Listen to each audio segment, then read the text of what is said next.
Hello students, myself Ananya Varman, Assistant Professor, Department of Chemistry, JS College of Engineering. Today we will discuss about the water pollution. The why water? Why water is so important? Why we are discussing this chapter? Yes, water is very important for our sustainability. Everywhere we are using this water, like for domestic purpose, industrial purpose, for agricultural purpose, for construction purpose, everywhere. Day by day, for our activities, this water is getting polluted, which is very harmful for us. So we are the responsible person to stop this water pollution.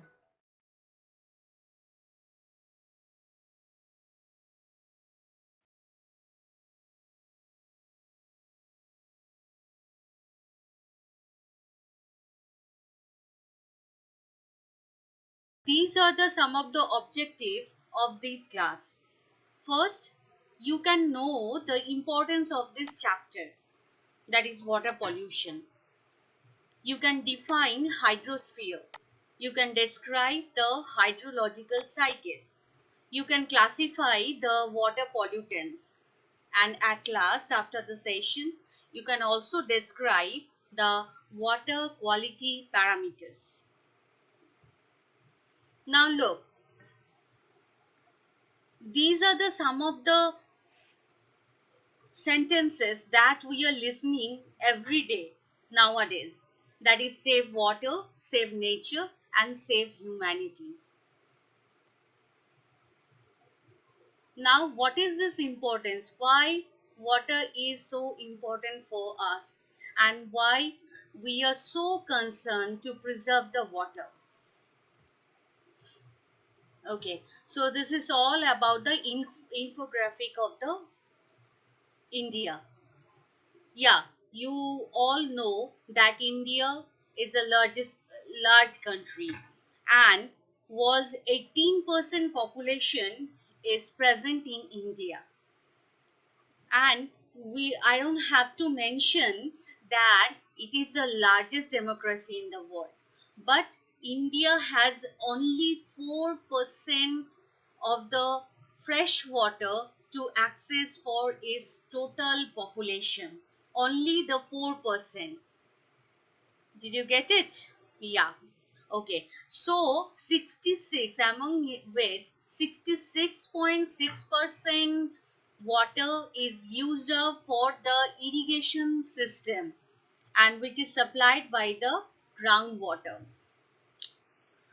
After observing the statistics, we can know that 60% of the Indian districts that is facing over exploitation of the groundwater. Now, so that is why everywhere we are facing the scarcity of the water. This is the scenario of the whole world. So 2.8 billion people around the world are affected by the water scarcity. Among them, 1.2 billion people, which is almost 1/6 of the total population of the world, are facing lack of access of clean drinking water. And also, we know from the United Nations statistics that by 2025, around 1.9 billion people, mind it, 1.9 billion people will be living in absolute water scarcity. So this is the total current scenario of the whole world, where the red zone, that is marked as the water scarcity zone. Now, what about our India? We all know. So these are the some of the popular pictures, popular photos that we have seen currently, that all the people collecting the water from a single well. Okay, and this is the This is the pollution of the river. Okay, so everywhere we are having the water crisis, and why this is because we are very less aware to preserve the water, because of the overutilization of the water, and also because of the pollution, water increasing amount of the water pollution by us, by our environment, society, by any industry, by any factory. Environment is getting polluted day by day. So that is why we should know what is the importance of the water in our life, what is the importance of preservation of the water in our life, why we have to aware about the water pollution day by day, which is increasing by our activity only. That is why this chapter is including in your syllabus. Okay, now first of all, the first topic that is you should know, that is a hydrosphere. Now what is hydrosphere? Generally all type of water resources are called by hydrosphere. Excuse me. So among these, 97.2% is of for oceans, and only 2.8% are available. Among this 2.8%, 2.15% are the ice caps and glaciers, and only 0.63% is the groundwater, which we regularly use for our purpose. So rest of the 0.2%. So 0.02% among this rest of the percent, 0.009% is the freshwater lakes, and all we know, in our atmosphere also we have some of the moistures, that is 0.001%, soil water, that is 0.005%, streams are 0.001, and saline lakes and islands are 0.008%. Understand? So very few amount we have for to access for our activity.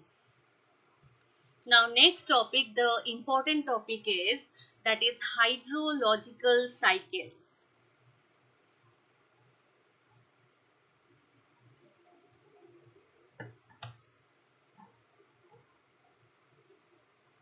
Okay, so these are the some of the steps of the hydrological cycle. What are the steps? That is, first steps are evaporation and transpiration. Now what is evaporation? Evaporation means due to the sunlight or solar energy from all the water resources, the water will be evaporated and it will come to our environment. And transpiration, this is the process for the plants, and by this process also plants are emitting some of the water vapors into our environment.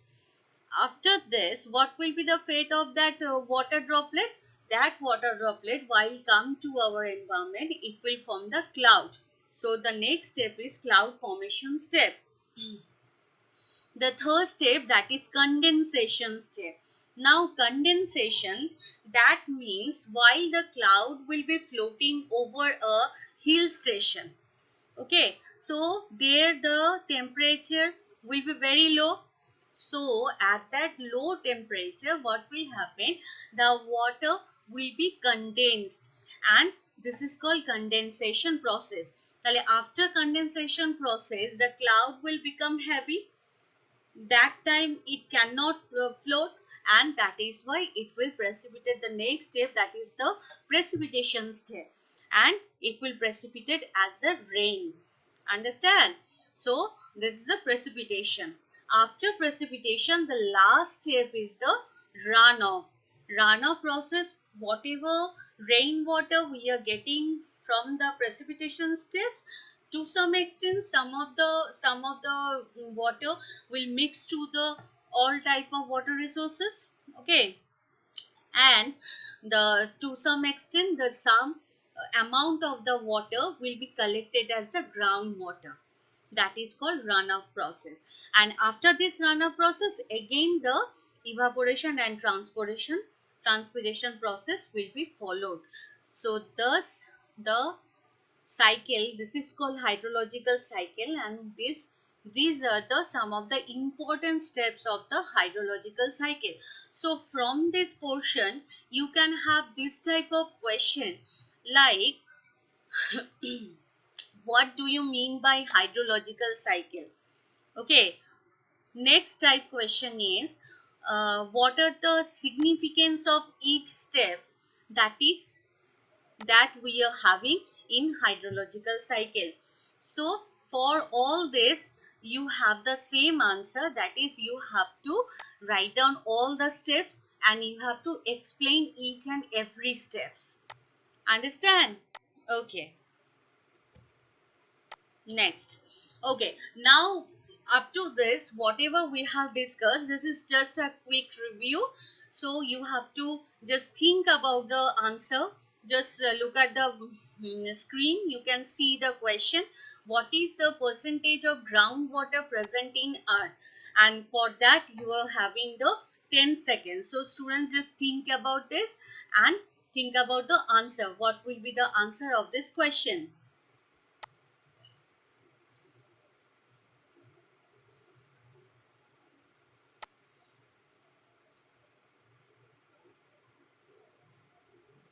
Yeah, your time is over and you're absolutely right. That is 0.63 percentage of the groundwater that we have. Very good, students. Now next we will move to the next topic, that is classification of water pollutants. Now we will see what are the water types of water pollutants that we have, and why while we will know what are the types of water pollutants, and it will be very easy for us to remove that pollutants and to clean the water.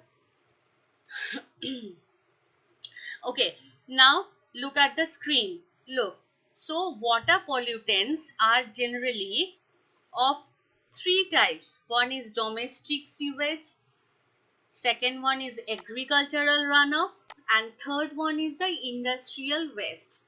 Domestic sewage money, that means whatever waste we are getting from the household activities. Agricultural runoff, for the agricultural purpose, whatever used and whatever discharging into the water, the pollutants, that is called agricultural runoff. Or industrial waste, that is very harmful, and that industry, everyday industry, whatever emitting the harmful materials, that will be discharged into the water, and that is called by industrial waste. Okay, now again this domestic sewage will be of three types.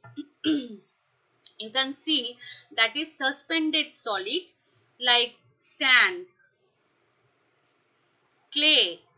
Okay, so these are the some of the suspended solid. Why they are suspended? Because they can't dissolve into the water. How they are staying? Their suspension, their remaining into the water as a suspension. So that is called suspended solids. Next is colloidal materials. Now all of you should know already, in 12th standard I think you have read about the colloidal solutions or colloids. That is what colloids generally, what will happen, the solute particles while will be very large, they cannot mix to the solvent totally. They are sparingly soluble. Mind it, sparingly soluble. Okay, so colloidal solution, that means the solute particles while sparingly soluble into the solvent like water, that is called by colloidal solutions. Okay, there are so many colloidal solutions we are using every day like milk, blood, ink. Okay, any type of moisturizer cream, these are all the colloidal materials. and into water, whatever colloidal materials are waste are present into the water, that belongs to this category, that is colloidal materials, like paper fibers, cloth fibers. Okay, they are not dissolving into the water. Now the third one is the dissolved materials. Dissolved materials, some of the salts are dissolving into the water, and that is also very harmful, like in domestic purpose, for uh, washing the clothes. If we are using excessive amount of detergent, what will happen? That detergent, excess amount of detergent, it will discharge into the water, and it will increase the amount of nitrates, ammonium salts. Okay, so there also sodium salt, calcium salt, so there also some of the what water pollutants, but there belongs to this category, that is the dissolved materials. Okay. Next is agricultural runoff.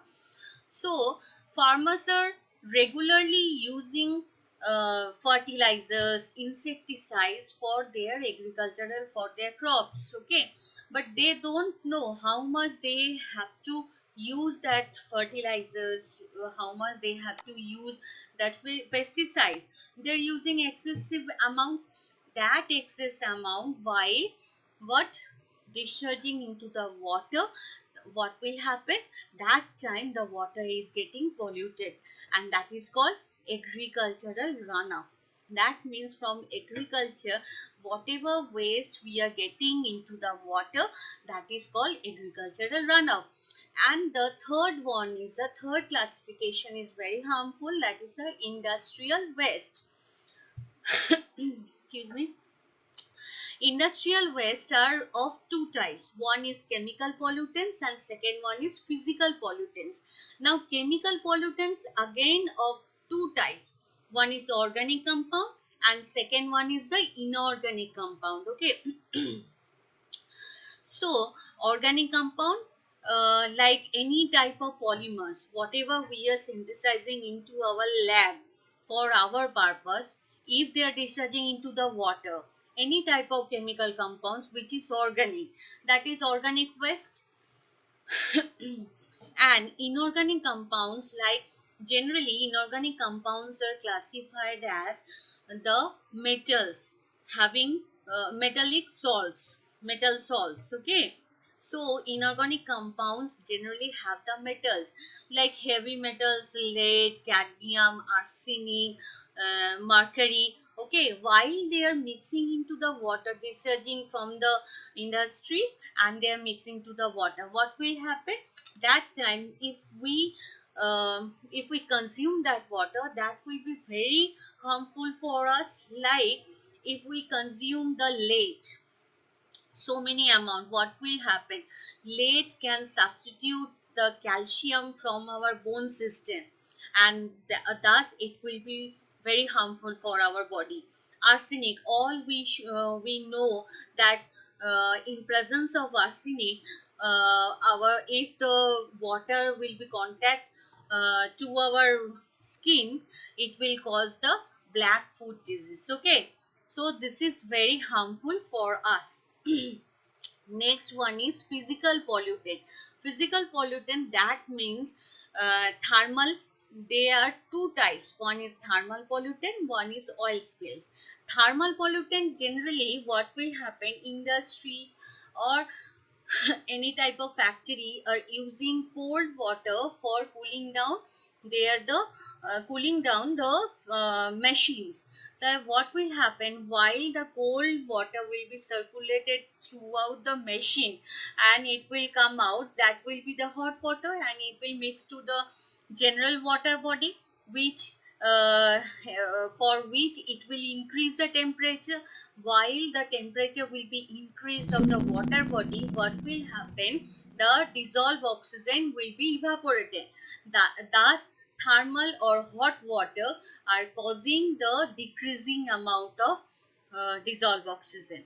And the second one is oil spills, very harmful, like any type of petrol, diesel, gas, kerosene, while it will be spread out into the any type of water body, then all type of aquatic animals will be destroyed, will be killed. Okay, so these are the all water pollutants that we should know very well about this. Thus we can remove only the water pollutants.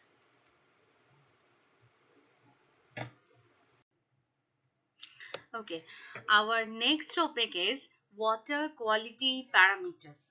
So, it is very important for us to know whatever water we are consuming, whatever water we are using for domestic purpose, for industrial purpose, for agricultural purpose, or for construction purpose, what will be the quality parameters. That is very important. If there will be the limited amount of waste materials, that it will be okay for us. But if there will be the compounds, that is the waste materials, that is beyond the limited value, that time we have to remove that waste particles from the water. So that's why the water quality parameters are very important for each and every cases. Now, water quality parameters are of two types. We can classify into two segments. One is physical parameters, and second one is physical parameters, and second one is the chemical parameters. Now we will see what are the physical parameters that we have and what are the chemical parameters that we have, which is very important. Okay. Now, these are all the physical parameters. First parameter is water temperature. Obviously, the temperature is an important parameter which is physical. Okay, odor of the water, the color of the water, the taste of the water. These are all the physical properties. While if you are given one glass of water, so at least you have to check these are the physical parameters, like what is the temperature, what is the odor, what is the color of the water, what is the taste of the water. So these are all these things you have to at least check. And the last one, uh, the total dissolved solid, that is TDS. Okay, so this is called TDS. Now we will discuss the what is this TDS, about this TDS in detail. Now come to the next slide. Okay, so this is, I have shown here the range of the TDS value for all the cases. Like if you were our drinking water, in our drinking water, what should be the TDS value? It should be below 50 ppm. What is ppm? Parts per million. That is milligram per liter. Milligram per liter in this unit, that is called by ppm, parts per million. Okay. So for drinking water, whatever we are getting from RO, microfiltration process or distillation unit, all these are having less than 0 to 50 ppm total dissolved solid. Next is, if we have the kind of carbon filtration, if mountain spring water or aquifers. Okay, so what is aquifers? Aquifers are the groundwater level. The saturated groundwater level is called by aquifers. That we will discuss in my next classes. Okay, so groundwater, saturated groundwater layers are called by aquifers. Okay, so in these aquifers, the range of the TDS is 50 to what? It's around 150, I think. Okay, so 50 to 100, 150 if the ppm is, that is carbon filtration water or mountain springs or aquifers. Okay, and if the ppm, the parts per million, if the dissolved solids are in large amount, that is called hard water. Okay. uh, Generally that is 170 ppm, that means 170 milligram per liter dissolved solids present into the water. And if the TDS value is in between 300 to 400, that is high TDS water, like whatever we are getting from the tap or for mineral spring. Okay, so for this water the TDS value is high. Now TDS, total dissolved solid, that means all type of salts while dissolve into the water, that is called by, that amount is called by TDS. Now uh, you can see that while in anyone house, what if the aquaguard will be installed, what first they do, first they will check what is the TDS value of that house, and after that they will maintain that aquaguard. Okay, according to the TDS value. So we can see that for drinking water, whatever we are getting for RO or microfiltration or distillation from the distillation unit, it should be less than 50 ppm. And for the carbon filtration, mountain, spring or aquifers, the TDS is in between 50 to 150 ppm, and above this, that is called by hard water. And also while whatever we are getting from the tap or mineral spring, that is the high TDS, that water is containing high TDS value. Okay, so this is the quality parameter of TDS.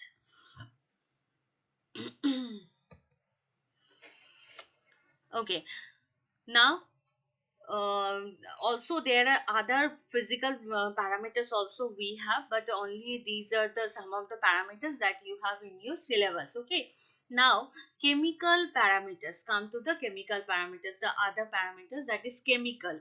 So chemical parameters, among this we have pH, we have biochemical oxygen demand, biological oxygen demand. Third one is the chemical oxygen demand. Fourth one is the dissolved oxygen. Fifth one is the total hardness. And the last one is the heavy metal, presence of the heavy metals. Okay, so these are all the chemical parameters that you have in your syllabus. Now for each and every parameters we will discuss. So come to the pH. Now all of you know that for the water the pH should be neutral, that is 7, around 7. Okay, and if we go towards the left, so it will be the acidic range, and if we'll go towards the right, above the 7, that means above the 7 the pH is alkaline, and the below the 7, that is acidic. Okay, now these are the some of the examples that we regularly see, and their pH also, their pH we regularly see. Okay, like lemon, in lemon we have the citric acid, okay, for which the pH is 2. For milk, it is pH is 6. For coffee, whatever coffee we have, that is pH is 5. For tomato, we have acidic pH to some extent, that is 4. Okay. Now basic pH, like baking soda, that is basic pH. Blood, to some extent basic, 8. Okay, ammonia solution, obviously the hard base, strong base, that is 11. So these are the all. This is the pH scale. So for our drinking water, only the water should have the 7 pH. If the pH will be less than 7, that means that is the acidic range. So that range, that's water we can consume. If the water is having higher than 7 pH, that water also we cannot consume or cannot use, because as this water is What? Alkaline. Okay, next is biochemical or biological oxygen demand, that is BOD. Very very important for your semester. This is very important parameter, that is biochemical biological oxygen demand. Okay. So how we can define this BOD? Now look, the amount of oxygen required to oxidize the organic waste by the microorganisms, with the help of the microorganisms and in presence of dissolved oxygen. You can see DO, capital D, capital O, that means dissolved oxygen. Okay. So with the help of this dissolved oxygen, whatever organic or biodegradable waste we have into the water, they are producing carbon dioxide and H2O. For these organic or biodegradable waste, for their decomposition, whatever the dissolved oxygen amount we require, that is called by what? BOD. That means what? BOD is the amount of oxygen. What is why this amount of oxygen is required? This amount of oxygen is required for to decompose the organic or biodegradable waste materials that is present in water. Understand? Yeah, of course it is. So that means whatever whatever biodegradable or organic waste we have into the water, they will decompose. Right now, can anyone tell me biodegradable, non-biodegradable? These are the very common terms that we listen every time. Yeah, of course. Biodegradable means these are the compounds which can decompose into the nature with the help of the natural oxygen. Whatever nature oxygen is present into the nature. Understand? Like cellulose, waste paper, dead body, kitchen waste, vegetable waste. They are all they can all decompose into the nature with the help of the dissolved oxygen, right? Okay. So for their decomposition, whatever dissolved oxygen we require, why dissolved oxygen? Because we are discussing about the water pollution. Understand? So that means whatever biodegradable waste materials is present in water, that is why whatever dissolved oxygen we have into the dissolved condition in the water, that with the help of that dissolved oxygen and also the microorganisms, it will transform into carbon dioxide and H2, obviously. Understand? So can anyone tell me what is the what is the important role of this microorganism? Yeah, of course. The important role of microorganism here is the catalyst. Understand? So for this reaction, whatever dissolved oxygen we require, that is the BOD, biological oxygen demand. Now question is how it can be a quality parameter. If anyone asks you, like you are having sample 1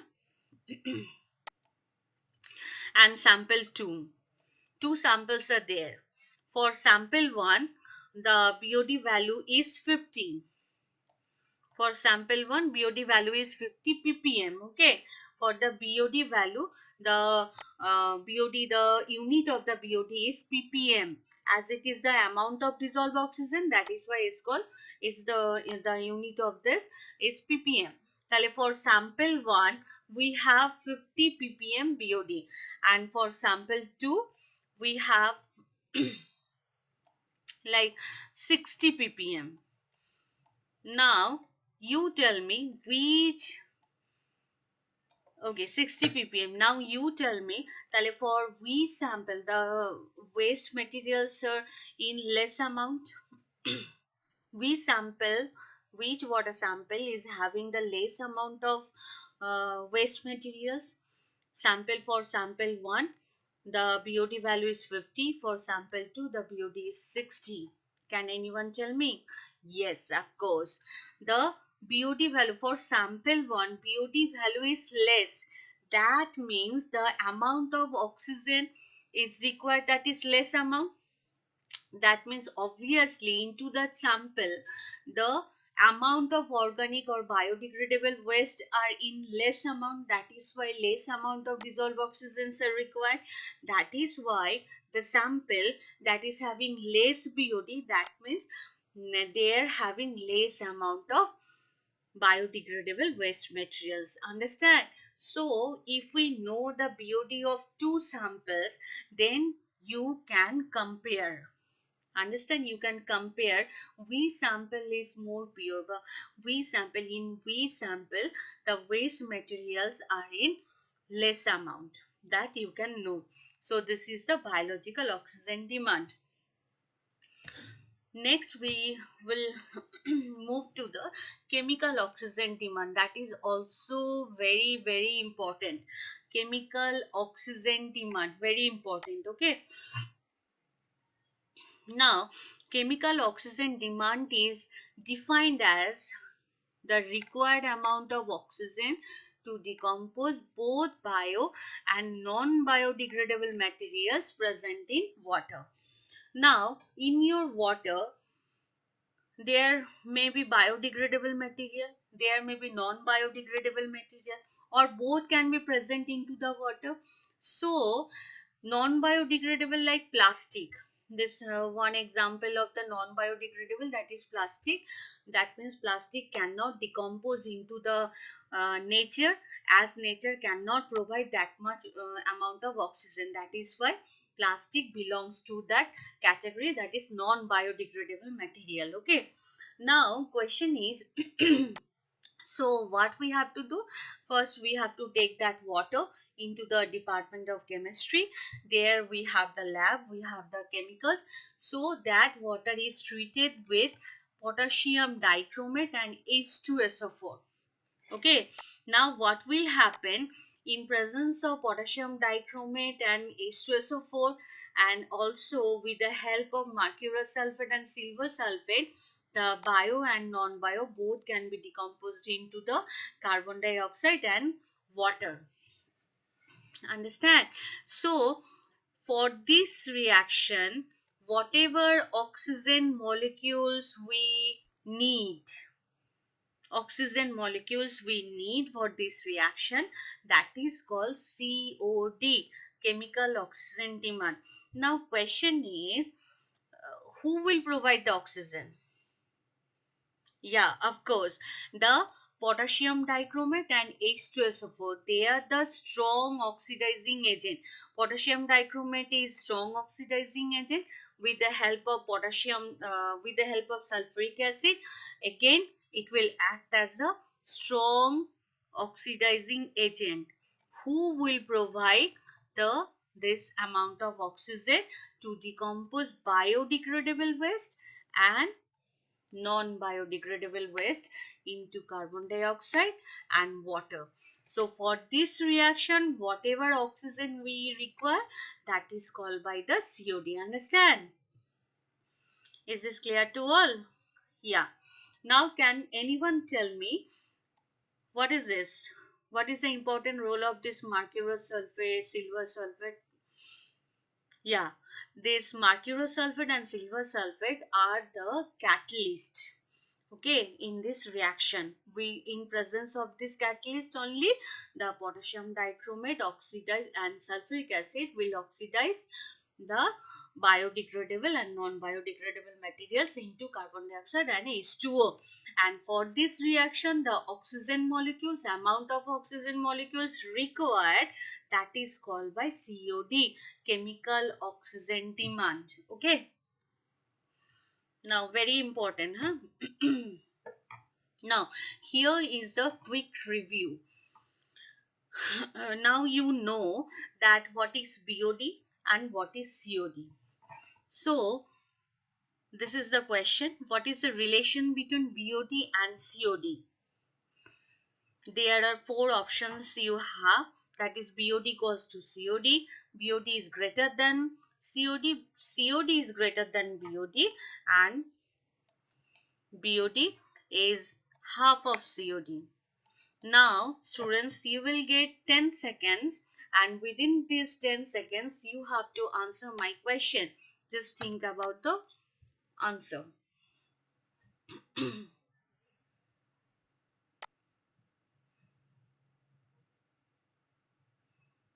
Yeah, your time is over, students. Now we will see what is the answer. Is this your answer? Yeah, of course.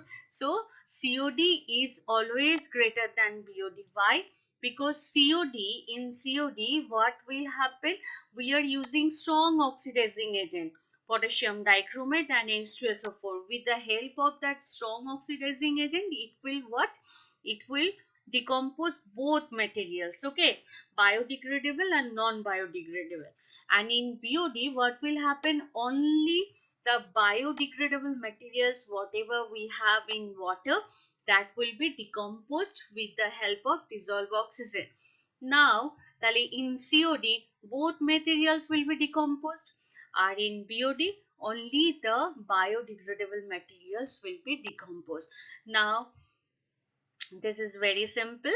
So, now you know that obviously in COD, we should require the higher amount of oxygen than the BOD, than the biological oxygen demand. Understand? Tale BOD and COD, what are this? These are the simple, the amount of oxygen. For BOD, it is amount of dissolved oxygen to decompose biodegradable materials, and for COD, it is the amount of oxygen, not the dissolved oxygen. Okay, because in COD, bio and non-bio both can be decomposed. That cannot be happen into the nature. Only you have to treat that water with the potassium dichromate and H2SO4. These are the strong oxidizing agent. So in COD, we in presence of these chemicals, the biodegradable and non-biodegradable can be decomposed. That is why COD is always greater than BOD. This is very important question. Okay, this type of question, this type of MCQs, you can have in your exams. Okay. So all this is about the water quality parameter. So next day we will discuss about the hardness, the hardness of the next parameter, the hardness of the water, and the last parameter, that is the heavy metals. Okay. So let's do the recapitulation. Whatever we have discussed to this so far, that is the important of chapter. Yes or no? Yes. The hydrosphere? Yes or no? Yes. Absolutely. Hydrosphere? Okay. Hydrological cycle? Yes. We have discussed about the hydrological cycle also.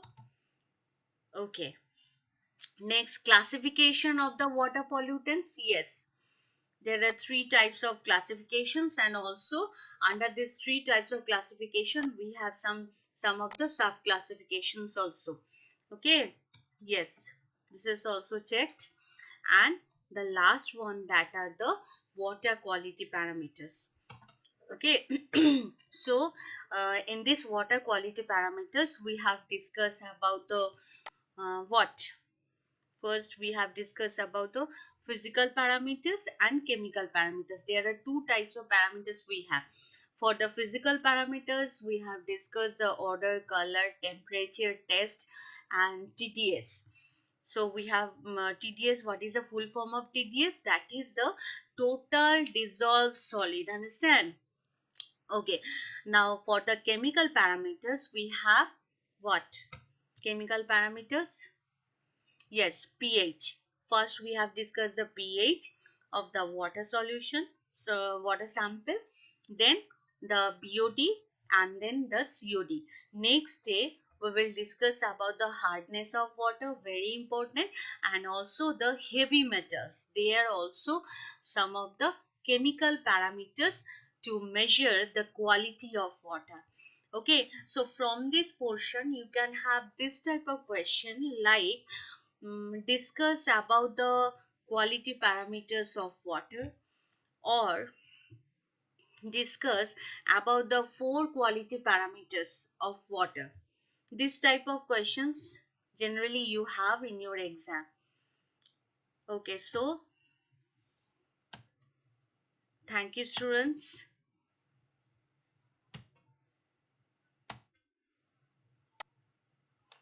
So after this class, now we will discuss about some of the assignments I will give you, some of the quizzy questions I will give you, so that you have to do, and by this I can know, I can understand whether you understand, you have understood all the things, all the topics or not, or if you have the doubts, then also we will discuss. Thank you, students.